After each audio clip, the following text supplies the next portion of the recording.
Siapakah sesungguhnya Samiri dalam Al-Quran? Musa Samiri adalah salah satu anggota dari Bani Israel yang hidupnya ada di zaman Nabi Musa alaihissalam, yang pada akhirnya malah menyesatkan kaumnya Nabi Musa alaihissalam setelah Musa berusaha menolong mereka yang dijadikan perbudakan oleh bangsa Mesir kala itu. Musa Samiri malah menjadikan tokoh kafir yang banyak menyesatkan bangsa Israel itu sendiri, sebagaimana dikisahkan oleh Al-Quran. Assalamualaikum warahmatullahi wabarakatuh.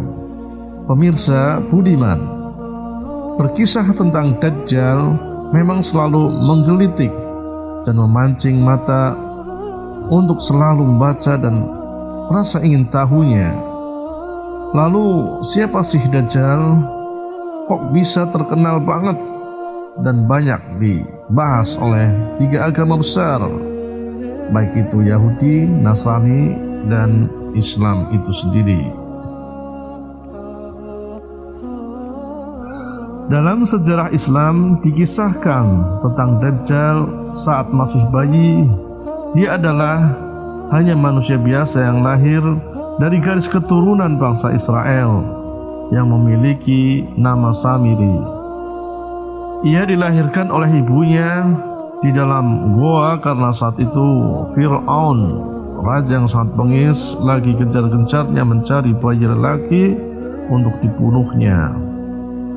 Lalu Allah punya keinginan untuk menyelamatkan bayi Samiri tersebut dengan mengutus malaikat Jibril untuk merawatnya.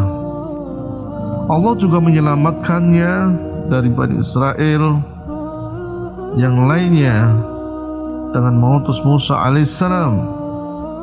Dan Musa Samiri ini termasuk orang yang ada pada barisan Nabi Musa alaihissalam. Kisah ini pun menjadi bukti bahwa Samiri ini pada awalnya bagian dari orang-orang yang beriman. Dan kisah lengkapnya ada di sebuah buku 99 kisah hebat penuh hikmah yang ditulis oleh Ustadz Nurul Ihsan. Dalam buku itu dikisahkan bahwasanya Samiri pada akhirnya melanggar perintah-perintah Allah dan ikut bergabung dalam barisan tukang sihir kerajaan Fir'aun. Suatu hari Musa Samiri ini mengumpulkan perhiasan emas dari orang-orang Bani Israel, lalu meleburnya dan kemudian dibentuk menjadi sebuah patung yang berbentuk sapi yang sangat mirip dan sempurna. Lalu Musa Samiri pun melemparkan debu bekas pijakan malaikat Jibril yang ada pada kudanya, dan dalam sekejap lelehan emas itu menjadilah sebuah patung sapi yang sangat sempurna. Sedemikian sempurna patung tersebut seolah-olah ketika ada angin yang berhembus kepadanya, patung sapi itu lalu bisa mengeluarkan suara. Dan Samiri selalu mencoba untuk meyakinkan bahwasanya patung itulah yang menjadi Tuhannya Musa alaihissalam. Musa Samiri dengan segala kecerdasannya dan kecerdikannya terus berusaha untuk meyakinkan bahwa patung tersebutlah yang disembah oleh Musa dan Bani Israel kala itu. Saat Musa alaihissalam kembali dari menerima wahyu Allah, Musa pun marah dan mengusir Samiri yang telah berkhianat dalam dakwah tauhidnya. Dan Allah pun melaknatnya dengan penyakit aneh yang bila kulit Musa Samiri ini tersentuh akan merasakan panas seperti terbakar. Hal inilah yang menyebabkan Samiri akhirnya hidup menyendiri, sebagaimana dalam Al-Quran dalam surat Toha ayat 97.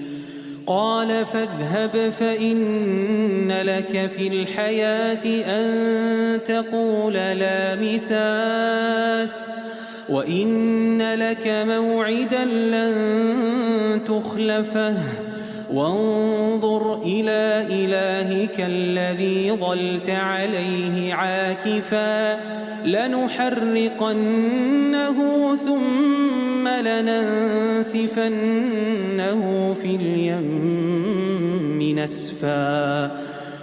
Karena perbuatannya, Musa Samiri pun terusir dari Bani Israel, dan kemana juga seperti apanya pengembaraan Musa Samiri ini pun tak jelas.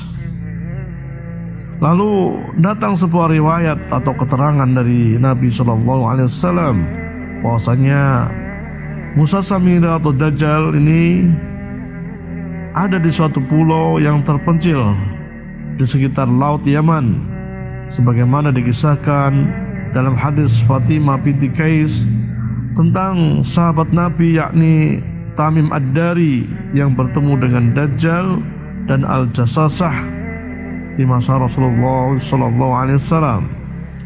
Lalu apa hubungannya kedatangan Dajjal di akhir zaman sebagai Al-Masihnya bangsa Yahudi dan ritual sapi merah yang sekarang lagi ramai diperbincangkan di berbagai media? Bahkan diberitakan di media nasional yang ternama dalam lamanya sapi merah tersebut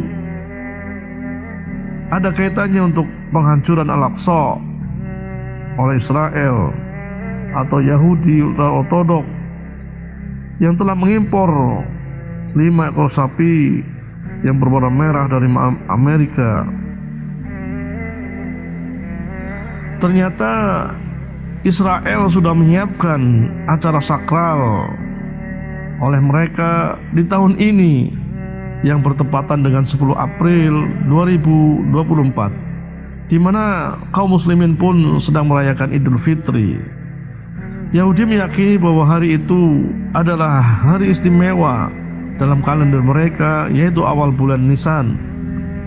Kaitannya dengan bulan tersebut, Yahudi ingin menyembelih sapi yang berwarna merah sebagai ritual untuk mengawali pembangunan Haikal Sulaiman yang lokasinya tepat ada di Baitul Maqdis, yang menurut itu adalah tanah yang dijanjikan oleh Tuhan.